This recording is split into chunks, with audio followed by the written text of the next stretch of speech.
Hello, everyone, and welcome to our presentation on converting any context-free grammar into Chomsky normal form.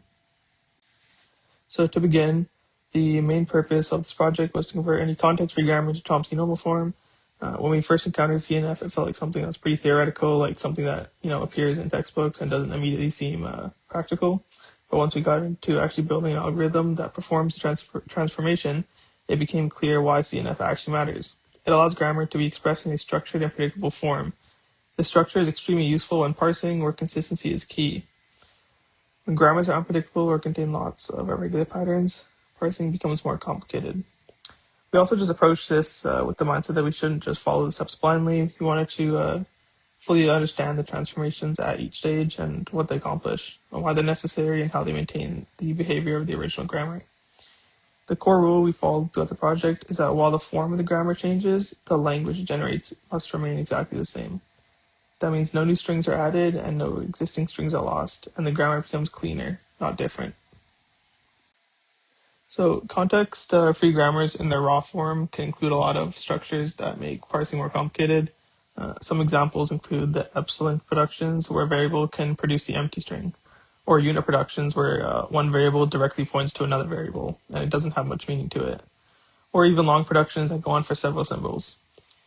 These are allowed in theory, but they make working with grammar very complex.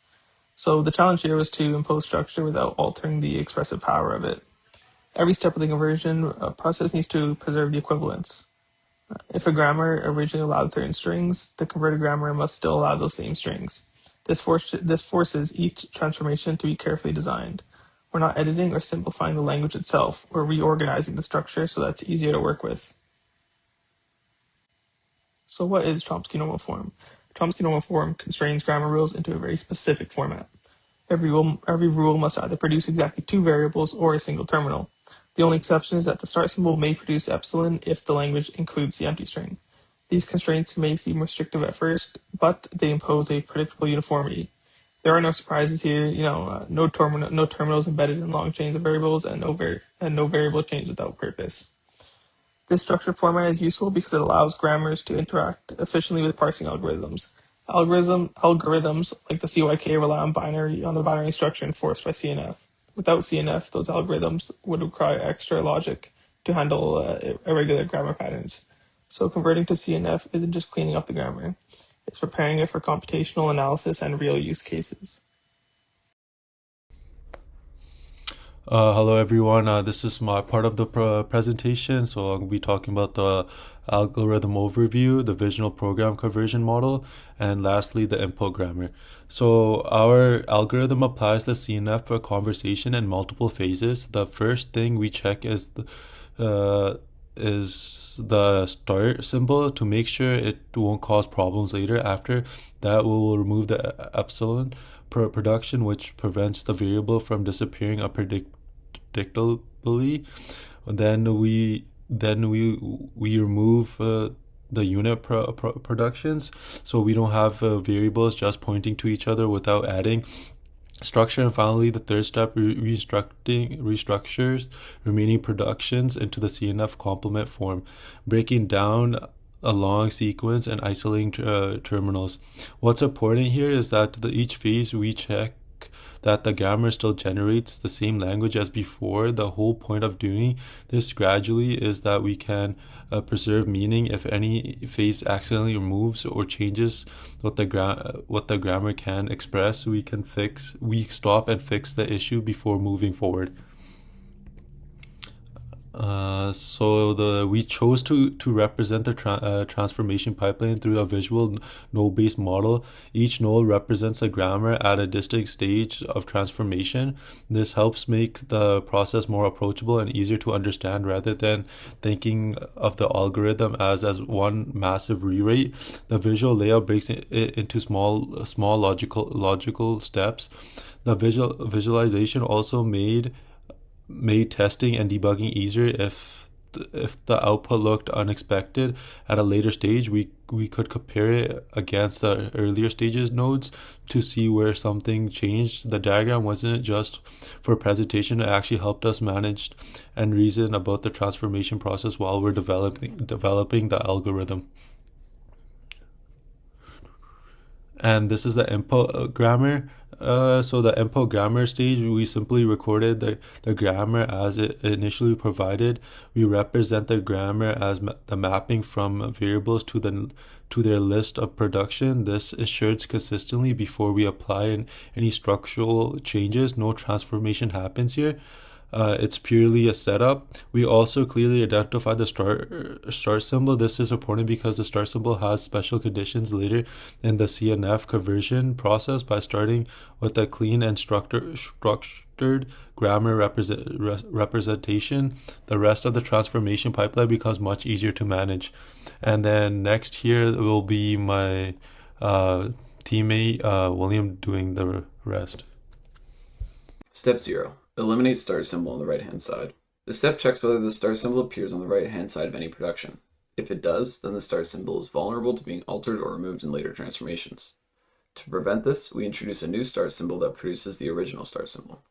This protects the structure of the grammar and ensures the language remains expressible throughout the conversation. This is mostly a preventative step. The grammar may not require it every time, but when it does, it makes the rest of the process much more stable and reliable. Step 1. Remove the epsilon productions. We then identify all variables that can derive epsilon. These are called nullable variables. Once we know which variables are nullable, we create alternate forms of productions that include or exclude those variables. This ensures that all derivations that use epsilons are still possible without explicitly needing epsilon rules. Then we remove the epsilon productions. The grammar still behaves the same way, including being able to derive the empty string when allowed, but without relying on epsilon as a production rule. Step 2 is to remove the unit productions. Unit productions occur when a rule simply maps one variable to another. These don't contribute to the structure of the grammar, so we replace them by inserting the productions of the reference variable. This collapses unnecessary chains and makes the grammar more direct. Once unit productions are gone, every variable either leads directly to terminals or to structured sequence of variables, which is much easier to work with going forward. Hi everyone, my name is Palkar and I'll be taking over here from William and we'll be talking about the conversion of grammar into Chomsky normal form. At this step of our program, this is where we restructure the grammar into Chomsky normal form. If a production mixes terminals and variables, we create a separate variable to handle the terminals. If a production has more than two variables, we break it into binary expansion by introducing new intermediate variables. These new variables preserve the order of the original symbol so that the language remains unchanged. Over here, the end result is a grammar where every production follows the CNF structure, which is much easier for phrasing algorithm to work with. Looking at the code, it may look longer or more complex visually, but it is more systematic and predictable in terms of behavior. Here I'll be going through the end step of our program, which is the output grammar. After going through each of these phases, the final grammar now follows all the CNF constraints while still generating the same set of strings as the original grammar. It is now in a form that it is much more suitable for automated phrasing or theoretical language analysis. Over here we can see the structure is clear, the rules are more uniform, and we have removed all the unnecessary forms of production. This grammar is basically ready to use in any context where CNF is required. Over here I'll be going through the lessons learned from the experience of building this project and the improvements. Over here we learned that breaking down a complicated transformation into smaller, more focused steps makes it way more understandable. While when we first saw the full conversion process all at once, it felt really overwhelming. But once we separated the purpose behind each phase, the logic became much more easier to follow and explain. We also learned that simplifying the visual presentation actually helps understanding.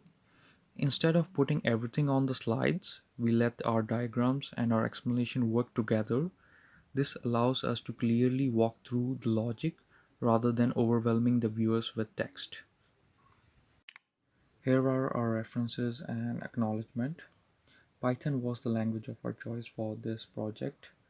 Microsoft's Visual Studio Code for writing code and debugging. Geeks for Geeks resource for converting context-free grammar into Chomsky normal form. GitHub for program collaboration. Discord for communication, OpenAI's LLM model for used for generating small code snippet, which we expanded on, CNF conversion example on YouTube, which helped us understand more deeply, tutorial points, context-free grammar introduction, and Microsoft VCO for visual programming creation.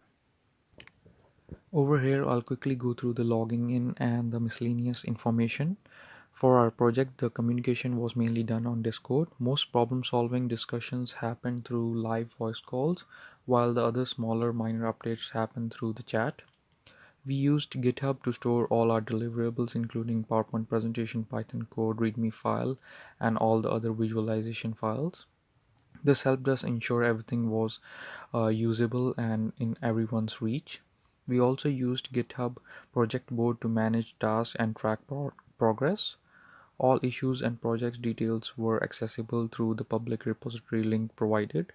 Finally, all members contributed equally with work, collaboration, and shared everything across all parts of our project.